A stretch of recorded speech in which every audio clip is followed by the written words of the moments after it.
Je connais le Créateur du monde. Notre souci, c'est que tout un chacun de nous Ses connaisse le merveilles, Seigneur ses Jésus-Christ. bienfaits m'inondent. Celui qui sait compter les étoiles. Bien-aimés dans le Seigneur, nous vous saluons au nom puissant et glorieux de notre Seigneur Jésus-Christ. Que la paix de notre Seigneur Jésus-Christ soit avec vous. Bienvenue dans notre émission préférée, Connaissons le Seigneur Jésus-Christ. Cette émission a pour objectif faire la propagande du Seigneur Jésus, du royaume des dieux, du nom de Jésus. Parce qu'il faut que les gens connaissent le Seigneur Jésus-Christ. Parce que lui-même, il nous dit dans Jean 17:3, or, la vie éternelle, c'est qu'ils te connaissent, toi, le seul vrai Dieu, et c'est lui que tu as envoyé Jésus-Christ. Et dans Amos, la Bible nous dit que deux personnes ne peuvent pas marcher ensemble s'ils ne se connaissent pas. Bien-aimés, cherchons la connaissance du Seigneur. Cherchons la connaissance du Seigneur Jésus. Arrêtons d'entrer dans des distractions avec des discours qui ne sont que des doctrines des démons, des doctrines des hommes, qui ne sont que des philosophies. La connaissance du Seigneur Jésus-Christ nous donne la vie éternelle. Et la vie éternelle, c'est le Seigneur Jésus-Christ. Bien-aimés, connaissons le Seigneur Jésus-Christ. Et l'apôtre Pierre dit, dans 2 Pierre 3,18, il donne un ordre, croissez dans la grâce et dans la connaissance de notre Seigneur Jésus-Christ. Donc nous devons tout faire pour atteindre la maturité spirituelle. Et cette maturité, nous ne pouvons l'atteindre que si nous connaissons le Seigneur Jésus-Christ. Tous les autres enseignements, ce ne sont que la culture générale. Ça ne donne ni la foi, ce sont les expériences des personnes, mais la connaissance du Seigneur Jésus nous donne la vie éternelle. Parce que nous devons savoir que nous sommes des pèlerins sur cette terre. Nous sommes des voyageurs. Un jour, nous quitterons cette terre des hommes. Et c'est que nous savons, le grand événement que nous attendons, que l'Église du Seigneur Jésus-Christ attend, c'est l'avènement du Seigneur Jésus, le retour du Seigneur Jésus pour venir prendre l'Église. Et si le Seigneur Jésus revient maintenant, où passeras-tu ton éternité? Il y a 2 éternités, tu ne manqueras pas une. Cherchons la connaissance du Seigneur Jésus. Et nous ne pouvons pas chercher la connaissance du Seigneur Jésus en dehors de ce que lui-même a enseigné, ce que lui-même a dit. Donc, la vie éternelle, c'est qu'ils te connaissent, toi, le seul vrai Dieu. Et dans Osée 4:6, la Bible nous dit, c'est Dieu qui parle, mon peuple périt faute de connaissance. Donc, le manque de connaissance nous donne la mort. La connaissance de qui? La connaissance du Seigneur Jésus. Pas la connaissance des anges, pas la connaissance de la géographie, histoire, chimie, droit constitutionnel, la connaissance du mariage, parce qu'aujourd'hui, tout le monde veut être heureux dans son mariage. Mais est-ce qu'on vous a dit qu'au ciel, là, il y a le mariage? Il n'y a pas de mariage. Cherchons la connaissance du Seigneur. Si tu connais le Seigneur Jésus, tu vas bien te comporter dans ton ménage, dans ton mariage. Tu peux avoir toutes les expériences du mariage et manquer le ciel. Et manquer le ciel. Tu peux avoir toute la connaissance du leadership et manquer le ciel. Bien-aimés, cherchons la connaissance du Seigneur Jésus. Car c'est le Seigneur Jésus, il est Dieu. Il est Dieu. Où passeras-tu ton éternité, mon frère, ma sœur?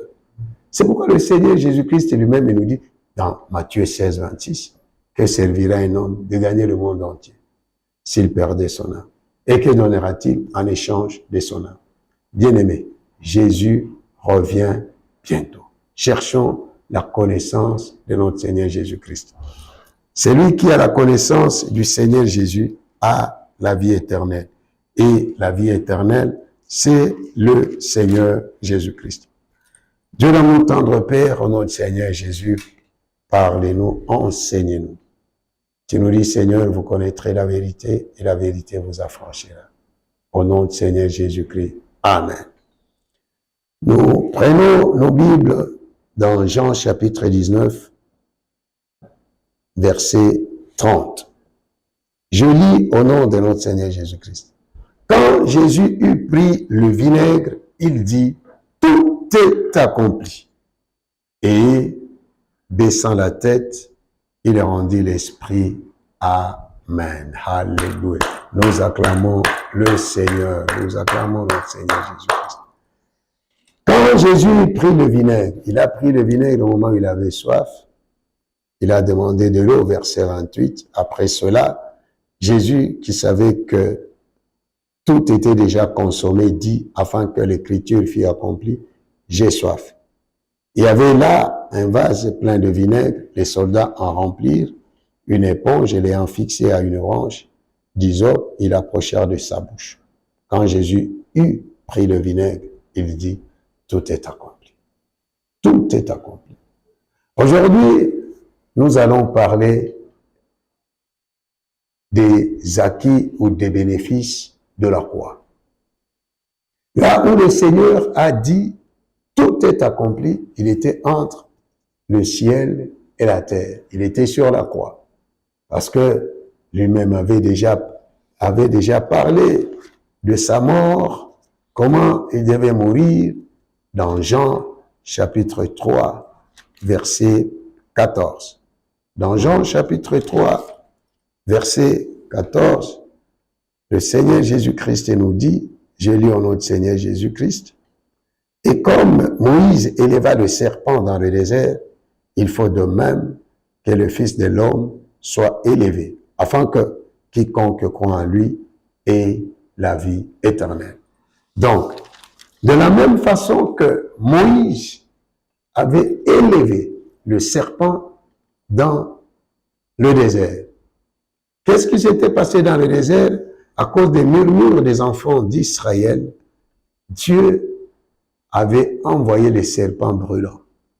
Et les serpents brûlants, toutes ces personnes, que ce serpent mordait, cette personne mourait.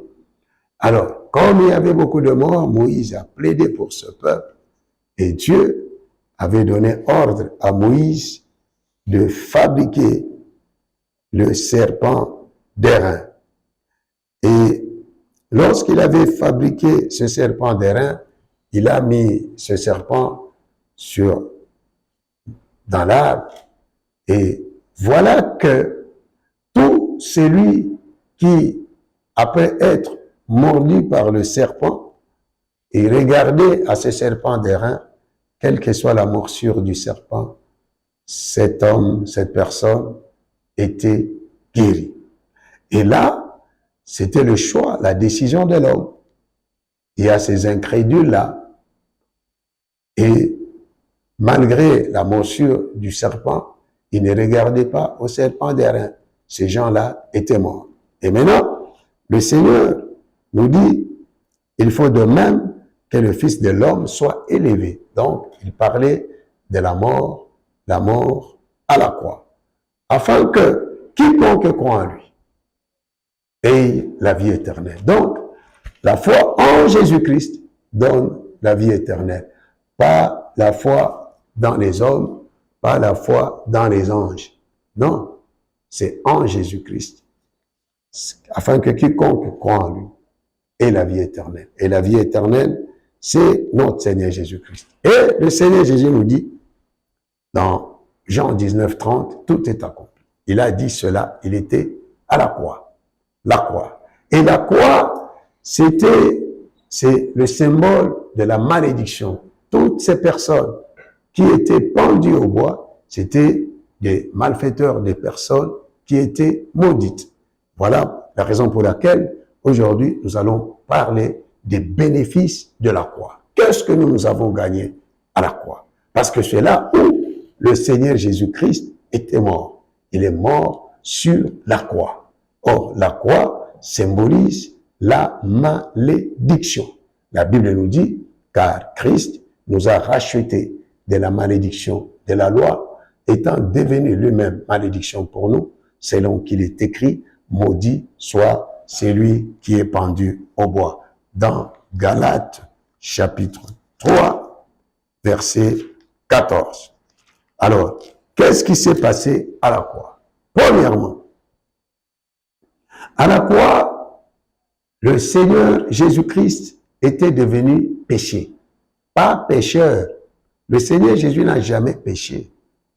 Il était devenu péché. Qu'est-ce qui s'est produit? Dans 2 Corinthiens, chapitre 5, verset 21.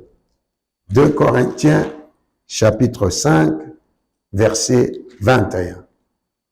Je lis au nom de notre Seigneur Jésus-Christ. C'est lui qui n'a point connu le péché. Il a fait devenir péché pour nous, afin que nous devenions en lui justice de Dieu. Donc, à la croix, le Père a pris le péché qui pesait dans l'homme. Il a enlevé le péché de l'homme. Il l'a mis chez son Fils Jésus. Et il a pris la justice du Seigneur Jésus et nous l'a donné. Et c'est pourquoi aujourd'hui, nous sommes déclarés justes. Nous sommes justes. Pourquoi ne pas dire merci au Seigneur pour l'œuvre de la croix? C'est à la croix, à la croix, à la croix. Le Seigneur Jésus était devenu péché, pas pécheur. Et c'est Dieu lui-même, le Père, qui a voulu ainsi. C'est lui qui n'a point connu le péché. Il a fait devenir péché pour nous, afin que nous devenions en lui justice de Dieu. Bien-aimés, avec ce que le Seigneur Jésus a fait, est-ce que pouvons-nous encore vivre dans le péché? Lui, Dieu, lui saint, la sainteté, il a accepté de devenir péché. Il a accepté de devenir péché pour nous. Et en devenant péché pour nous, nous avons eu comme bénéfice sa justice. Et aujourd'hui, nous sommes déclarés justes. Nous sommes déclarés saints, pas par nos œuvres, mais à cause de l'œuvre de la croix. C'est pourquoi l'apôtre Paul dit que la prédication de la croix est une folie pour ceux qui périssent, mais pour nous qui sommes sauvés, elle est la puissance de Dieu. Donc la prédication de la croix, elle est la puissance de Dieu. Pas la magie, ni la sorcellerie, ni les fétiches. La prédication de la croix, elle est la puissance de Dieu. Alléluia. Bien-aimés, nous devons haïr le péché. Nous devons abandonner la vie du péché parce que ça a coûté très cher à notre Seigneur Jésus-Christ. Bien-aimés, le premier bénéfice de la croix, le Seigneur Jésus, son Père l'a fait devenir péché pour nous afin que nous devenions justice de Dieu. Donc, tu peux te lever, tu peux dire, dis avec moi, je suis juste, je suis juste, je suis juste. Merci Seigneur pour l'œuvre de la croix. Merci, merci Seigneur pour ta mort à la croix. Aujourd'hui, moi, je suis déclaré juste. Mon frère, ma sœur, arrête de te condamner. Arrête de te condamner. Arrête de te condamner. Quel que soit le péché que tu as commis, confesse ton péché. Confesse ton péché. Dans 1 Jean, chapitre 1, versets 8 à 9, la Bible nous dit, si nous disons que nous n'avons point de péché, nous nous séduisons nous-mêmes et la vérité n'est point en nous. Mais si nous confessons nos péchés, Dieu est fidèle et juste pour nous les pardonner et nous purifier de toute iniquité. Si nous disons que nous n'avons point péché, nous faisons des dieux menteurs. Le Seigneur a terminé avec le péché originel, le péché d'Adam. Car le péché d'Adam, c'est la désobéissance à Dieu. Tandis que le péché du diable, c'est l'orgueil. Et le péché de Ève, c'est la séduction. Ève a été séduite. Bien-aimé dans le Seigneur, arrête la vie du péché.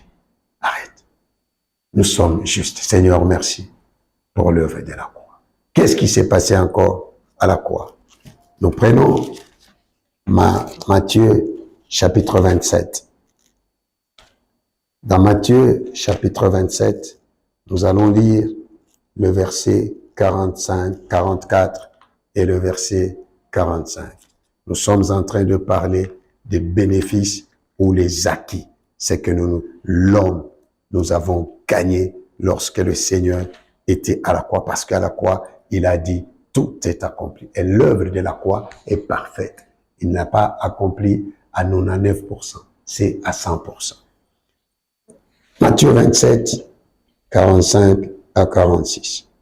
Je lis au nom du Seigneur Jésus-Christ. Depuis la 6e heure jusqu'à la 9e, il y eut des ténèbres sur toute la terre. Et vers la 9e heure, Jésus s'écria d'une voix forte, Élie, Élie, lama sabachthani, c'est-à-dire, mon Dieu, pourquoi m'as-tu abandonné? Alléluia. Au verset 45, nous qui étions ténèbres, lui, la lumière du monde, s'est éteinte. En devenant péché, la lumière s'est éteinte. Il dit dans Jean, chapitre 8, verset 12, je suis la lumière du monde. Celui qui me suit ne marchera pas dans les ténèbres, mais il aura la lumière de vie. Mais depuis la 6e heure jusqu'à la 9e heure, il y eut des ténèbres sur toute la terre. Pourquoi? Parce que la lumière s'est éteinte. Et lorsque le Seigneur était devenu ténèbres, nous sommes devenus lumière. Et lui-même, le Seigneur Jésus nous dit, dans Matthieu chapitre 5, verset 14, vous êtes la lumière du monde. Une ville bâtie sur la montagne ne peut être cachée. On n'allume pas une lampe pour la mettre sous le boisseau, mais on la met sur le chandelier afin qu'elle éclaire tous les hommes. Donc, le Seigneur a fait de nous pas la lumière de ton quartier, pas la lumière de ton village, de ta ville, de ton pays, mais la lumière du monde. Prenons conscience que tout un chacun de nous prenne conscience qu'il est lumière du monde. Partout où tu passeras, tu dois éclairer. Dans tous les domaines de ta vie, partout où tu passeras, tu dois éclairer. Au nom du Seigneur Jésus, car tu es la lumière du monde. Et puis il dit, vous êtes une ville bâtie sur la montagne. Donc, que nous ne voulions pas, une ville bâtie sur la montagne ne peut être cachée. Partout où il y avait les ténèbres dans ta vie, que toutes ces ténèbres-là disparaissent. Parce que c'est ton temps de briller. Et si tu n'étais pas connu, c'est le temps pour toi d'être connu. Et on n'allume pas une lampe pour la mettre sous le boisseau. Le temps a sonné où tu dois briller, tu dois éclairer le monde. Pourquoi? Parce que le Seigneur à la croix, il a accepté les ténèbres. Lui, la lumière du monde. Alléluia. Troisième acquis au troisième bénéfice à la croix. Qu'est-ce que nous avons gagné? À la croix, le Seigneur Jésus, cette fois-là, il n'avait pas appelé Dieu Père. Il a appelé mon Dieu, mon Dieu. Pourquoi? Pour que nous, maintenant, nous puissions appeler Dieu Père. Et la Bible nous dit que les yeux de l'Éternel sont purs, il ne regardera jamais l'iniquité. Voilà que lorsqu'il était devenu péché, le Père s'est détourné de lui. Et en se détournant de lui, il nous a accueillis. Aujourd'hui, nous sommes enfants de Dieu. Comme la Bible nous dit dans Jean chapitre 1, verset 12 à 13, à tous ceux qui l'ont reçu, à tous ceux qui croient en son nom, il leur a donné le pouvoir de devenir enfants de Dieu, lesquels sont nés ni du sang, c'est du côté paternel, ni de la volonté de la chair, c'est du côté maternel, ni de la volonté de l'homme, mais de Dieu. Donc, le Seigneur a accepté d'être abandonné par son Père pour que nous puissions être appelés enfants de Dieu. Aujourd'hui, nous sommes enfants de Dieu et héritiers de Dieu, co-héritiers avec Christ. Et dans Romains, chapitre 8,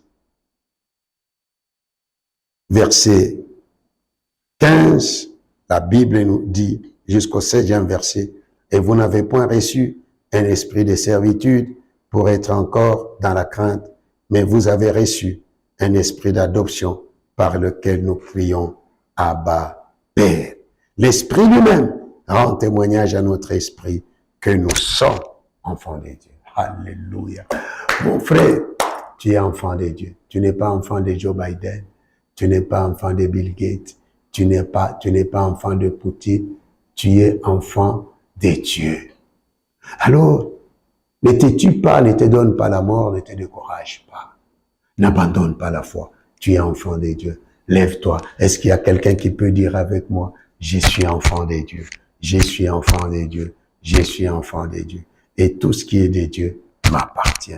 Dieu est mon Père. Dieu est mon Père. Pas n'importe quel Père. Un Père responsable. Alléluia. Bien-aimé dans le Seigneur. Quel privilège. Le Seigneur a accepté d'être abandonné par son Père. Il crie, mon Dieu, pourquoi m'as-tu abandonné? Il ne pouvait que l'abandonner parce qu'il était devenu péché. Bien-aimé, si le Père qui a présenté son Fils lors du baptême, de son baptême, dans Luc chapitre 3, verset 21, il dit, lorsque il priait, le ciel s'ouvrit et une voix fit entendre des cieux ces paroles. Celui-ci est mon Fils bien-aimé en qui j'ai mis toute mon affection. Dans d'autres versions, tout mon amour. Mais lorsqu'il était devenu péché, Dieu l'a abandonné. À combien plus forte raison, toi et moi. Bien-aimé, tu vis dans le péché, Dieu t'abandonne. Alors, prenons conscience. Prends conscience, mon frère, ma soeur. Arrête de jouer avec le feu, de jouer avec le péché. Arrête. Arrête. Si le Fils bien-aimé a été abandonné par son Père lorsqu'il était devenu péché, et toi et moi, c'est nous qu'il va ménager? Non. Non. Non. Le feu est réel, hein? Le feu est réel. Bien-aimés, ne foulons pas l'œuvre de la croix au pied. Ne foulons pas la grâce de Dieu au pied. Tu peux avoir la grâce de Dieu et tu perds la grâce de Dieu. On perd la grâce. Judas Iscariote était parmi les 12, mais il a perdu la grâce. Il était devenu fils de perdition. Alors faisons très attention dans notre marche avec le Seigneur. C'est pourquoi lui-même il nous dit, ceux qui persévéreront jusqu'à la fin seront sauvés. Alors, attention avec la vie du péché. Nous devons haïr la vie du péché. Haïr la vie du péché. Le péché a coûté très cher à notre Seigneur Jésus. Il a versé de son sang. Son Père l'a abandonné. Et le Père a abandonné, il s'est tourné vers nous. Et aujourd'hui, nous sommes appelés enfants de Dieu. Enfants de Dieu. Enfants de Dieu. Lui, le créateur de toutes choses. Tout ce qui lui appartient, nous appartient. Alléluia. Mon frère, ma soeur, même si tu ne connais pas le nom de ton père, même si ta maman a été violée, même si ton père biologique t'a régné, le fait que tu aies accepté Jésus-Christ comme Seigneur et Sauveur, tu es devenu enfant de Dieu. Alléluia. Tu es enfant de Dieu. Nous sommes enfants de Dieu. Tout celui qui a accepté Jésus-Christ comme Seigneur et Sauveur est enfant de Dieu. Dieu est son Père. Et nous n'avons pas honte d'appeler Dieu Père. Et c'est pourquoi nous voyons, lorsque le Seigneur a appris à ses disciples de prier, il dit, voici donc comment vous devez prier, notre Père. Il est le Père et de notre Seigneur Jésus, et il est notre Père. Alléluia. Merci Seigneur pour l'œuvre de la croix. Aujourd'hui, je suis enfant de Dieu. Je suis dans une famille qui ne sera jamais détruite. Une famille où le diable n'a plus de place. Bien-aimé, si toi qui me suis, tu n'as pas encore donné ta vie au Seigneur, crois au Seigneur Jésus aujourd'hui et tu seras sauvé. Et Dieu deviendra ton Père. Même si tu ne connais pas le nom de ton Père, même si tu portes le nom de notre Père, l'essentiel, tu es en Jésus. Cela ne peut pas t'empêcher de réussir dans la vie. Donc, tenons bon dans la foi. Ça, c'est le troisième échange divin, ou le troisième bénéfice de la croix, ou acquis de la croix. Quatrième acquis de la croix. Qu'est-ce que nous avons eu? Galates, chapitre 3.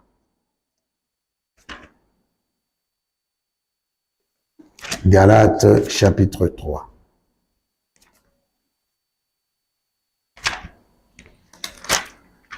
Où la Bible nous parle.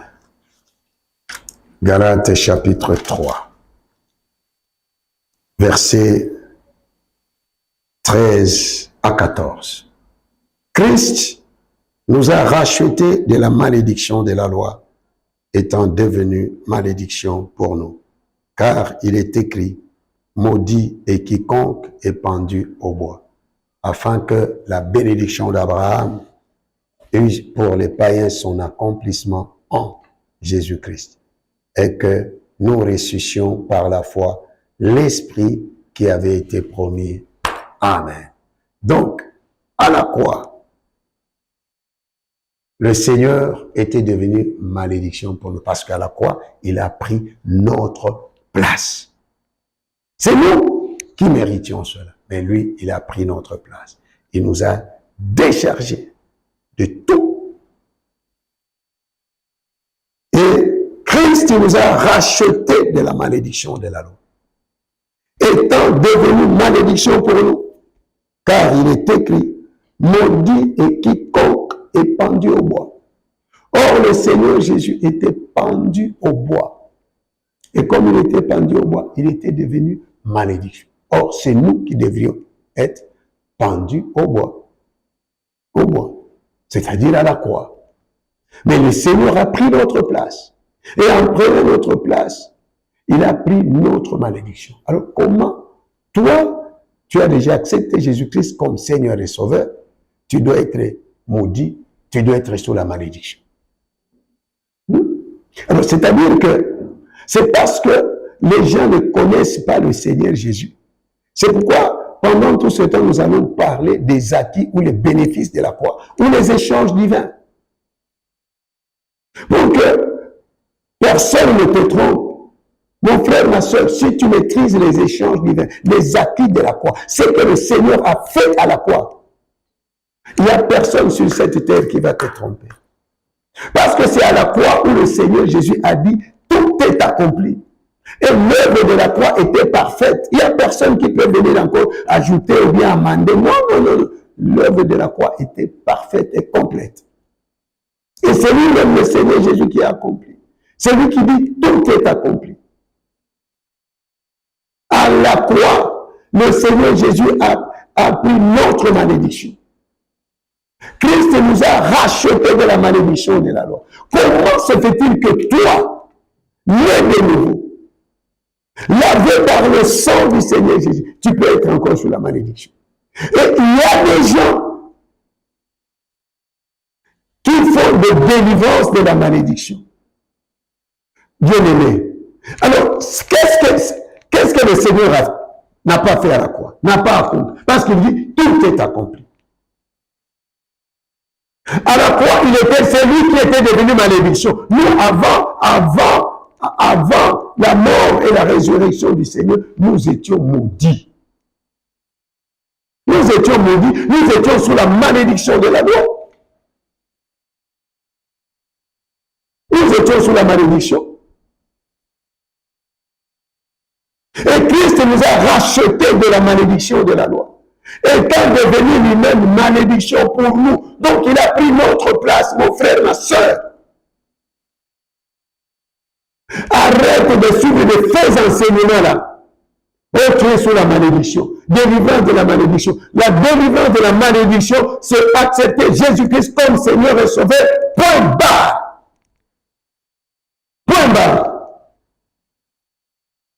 Il nous a rachetés, il nous a délivrés. Afin que la bénédiction d'Abraham, une pour les païens son accomplissement en Jésus-Christ et que nous ressuscions le don du Saint-Esprit. Regardons les bénédictions d'Abraham dans Genèse 12. Aujourd'hui, les gens ne font que tromper les gens avec des soi-disant délivrances de la malédiction. Quelle malédiction?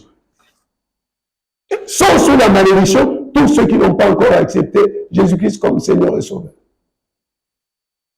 Lisons dans Genèse 12, 1 à 3. Je lis notre Seigneur Jésus.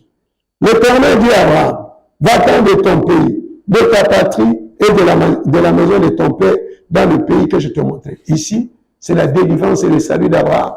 Pourquoi? Parce qu'Abraham est né dans une famille des occultistes, des sorciers, des féticheurs, des idolâtres. Le père d'Abraham ne connaissait pas Dieu. Le père d'Abraham était idolâtre.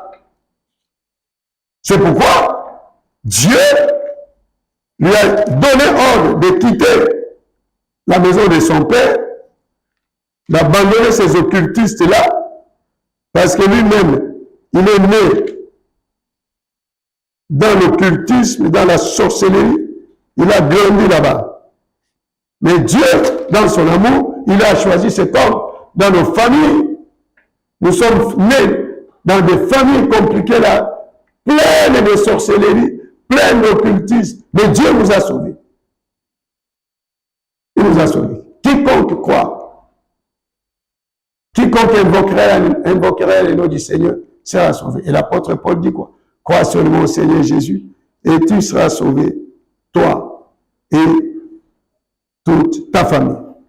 Donc, Abraham, dans sa famille, Dieu l'a pris, l'a choisi, parce que Dieu ne cherche que le meilleur. Josué 24, versets 2 à 3. Je lis au nom du Seigneur Jésus. Josué dit à tout le peuple, ainsi parle l'Éternel, le Dieu d'Israël, vos pères, Térak, père d'Abraham et père de Nachor, habitaient anciennement de l'autre côté du fleuve et ils servaient d'autres dieux. Ils étaient des idolâtres. Mais malgré l'idolâtrie de la famille d'Abraham, cela n'avait pas empêché l'Éternel Dieu de choisir Abraham, de le sauver, de le tirer de l'idolâtrie. Et il n'avait aucun lien. Aucun lien. Car la Bible déclare, si quelqu'un est en Christ, il est une nouvelle créature. Les choses anciennes sont passées. Et voici toutes choses deviennent nouvelles. Au verset 3 de Josué 24, je pris votre père Abraham de l'autre côté du fleuve et je lui fis parcourir tout le pays de Canaan. Je multipliai sa postérité et je lui donnai Isaac. Et Dieu avait béni Abraham. Malgré la famille d'où il est sorti, une famille d'idolâtres. Et Dieu dit, Abraham, je ferai de toi une grande nation. Je dis à quelqu'un, toi qui me suis, tu es une grande nation. Au nom de Jésus, tu es une grande nation. Tu n'es pas une petite nation, une grande nation. Parce qu'en Jésus-Christ, toutes les promesses d'Abraham s'accomplissent dans nos vies. Au nom de Jésus. Deuxièmement, je te bénirai. Mon frère, ma soeur, tu es béni. Tu es une personne bénie. Troisièmement, je rendrai ton nom grand. Je déclare que ton nom est grand. Au nom de Jésus. Amen. Quatrièmement, tu seras une source de bénédiction. J'ai une bonne nouvelle pour toi. Tu es une source de bénédiction. Et étant source, la source, on ne lui donne pas de l'eau. La source, c'est elle qui donne. C'est pourquoi, lorsque tu vois les gens ne t'aident pas, ne fais pas de problème, parce que tu es source. Source, alléluia. Dis amen. Tu es source. La source, on ne la donne pas. La source dépend de Dieu. Alors, dépendons de Dieu. Que Dieu nous bénisse. Au nom de Jésus. Amen.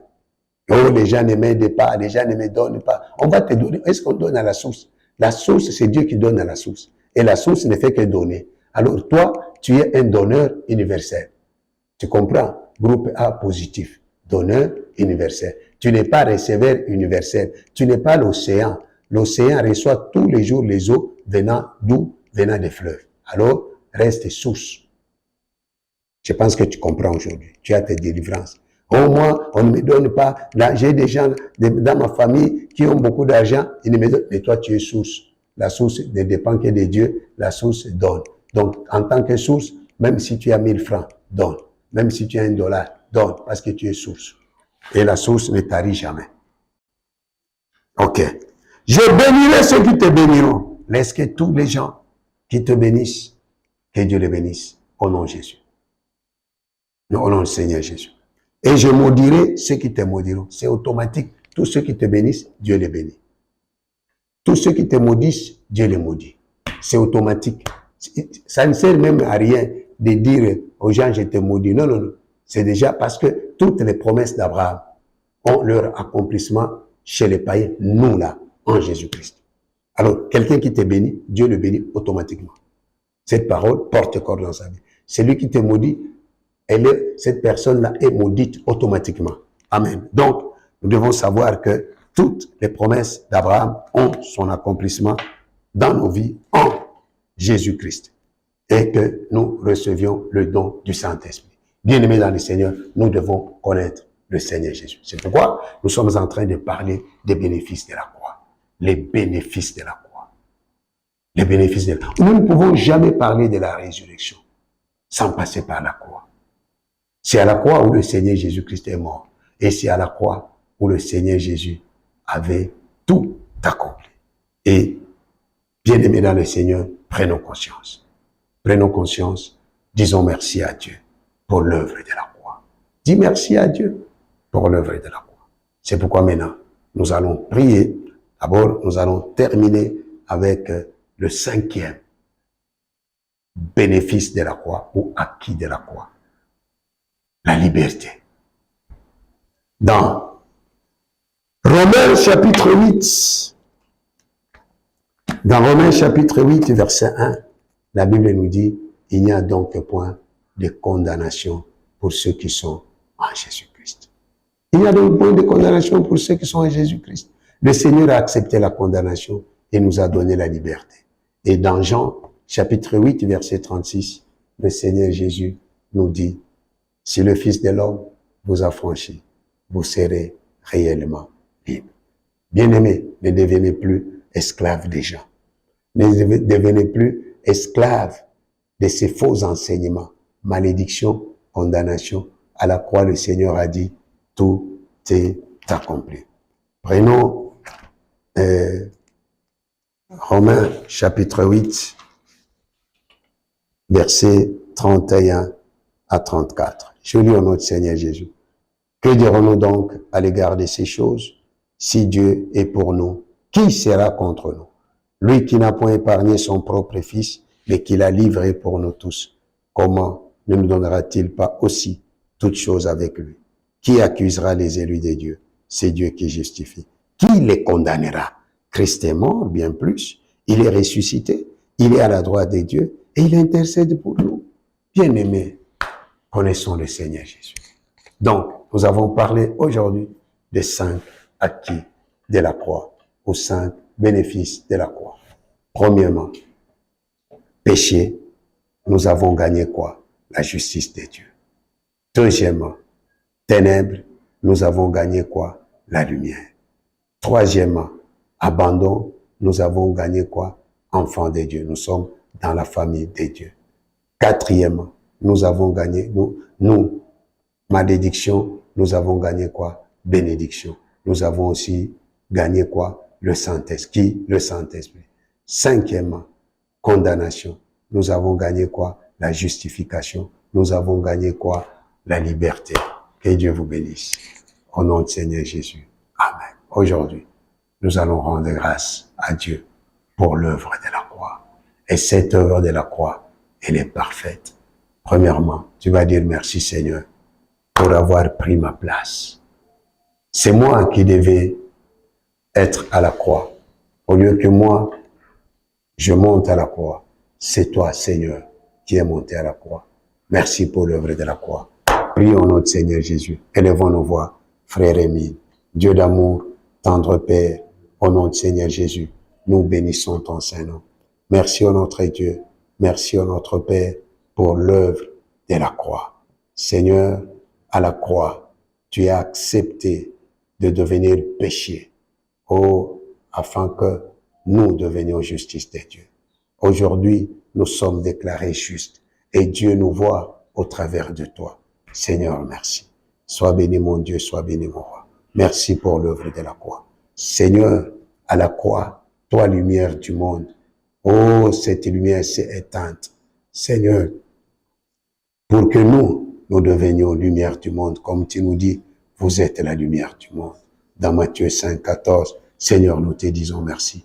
Merci au Père pour avoir fait de nous lumière du monde.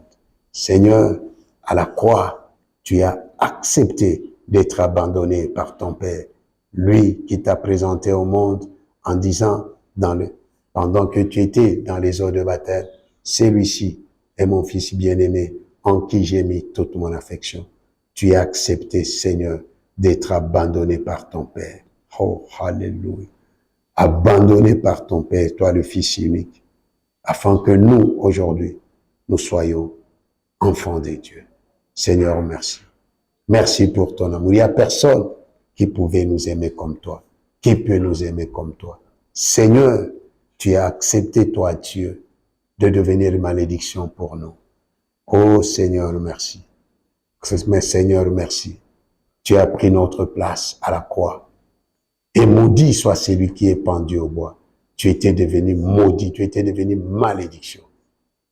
Et tu nous as donné les bénédictions, toutes les bénédictions d'Abraham s'accomplissent dans nos vies. Oh Seigneur, merci. Merci pour l'œuvre de la croix. Merci Seigneur Jésus pour l'œuvre de la croix. Oh, une œuvre parfaite. Seigneur, tu as accepté d'être condamné pour que nous soyons libres. Nous ayons la justification. Personne ne peut nous accuser. Personne ne peut nous condamner. Nous ne sommes ni sous la condamnation, ni sous la malédiction. Nous ne sommes plus dans les ténèbres. Nous ne sommes plus dans les péchés. Nous ne sommes plus fils du diable. Nous ne sommes plus enfants du diable. Parce que nous avons accepté Jésus-Christ comme Seigneur et Sauveur. Merci notre Dieu. Merci notre Père pour nous avoir aimés. Tu as accepté, Seigneur, de nous donner ton Fils unique. Selon qu'il est écrit, comme le Seigneur nous dit dans Jean 3,16, car Dieu a tant aimé le monde qu'il a donné son Fils unique, afin que quiconque croit en lui ne périsse point, mais qu'il ait la vie éternelle. Sois béni mon Dieu, sois béni mon roi. Merci Seigneur, car toi Dieu, tu as accepté de devenir homme, tu as accepté de devenir serviteur pour nous réconcilier avec le Père. Oh Seigneur, merci. Merci pour l'œuvre de la croix. Merci pour l'œuvre de la croix, car à la croix, tu as dit, tout est accompli. Que ton nom soit glorifié, Jésus. Je te recommande, mon frère, ma soeur qui est malade, sois guéri, sois délivré de tout mal, au nom de Seigneur Jésus. Toi qui as des problèmes, que Dieu notre Père, comme tu es le Fils de Dieu, que notre Père t'exauce, que notre Père te donne ce que tu lui demandes, au-delà de ce que tu penses et au-delà de ce que tu désires. Au nom du Seigneur Jésus, je te bénis, je détruis toutes les puissances des ténèbres, j'anéantis toutes les forces sataniques par la puissance du sang de Jésus. Je commande le feu, que le feu descende et consume toutes les œuvres du diable dans le monde entier.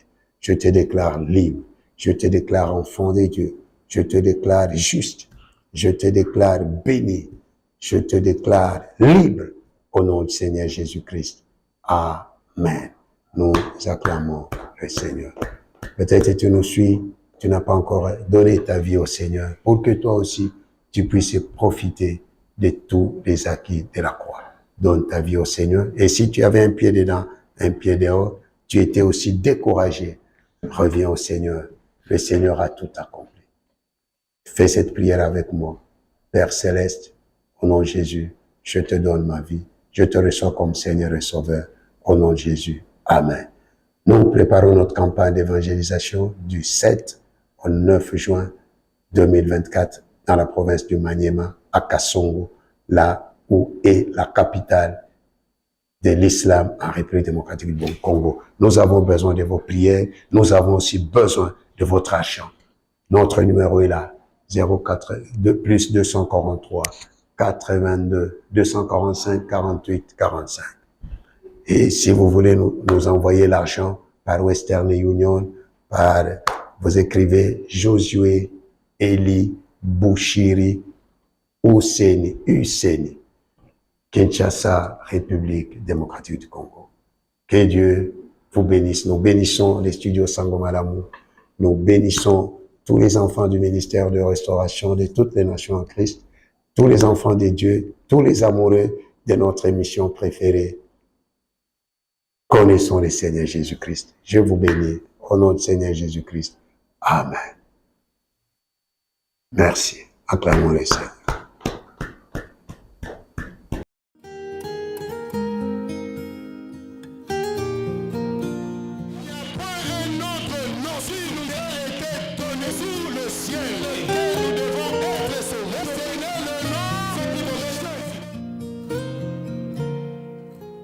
Je connais le Créateur du monde.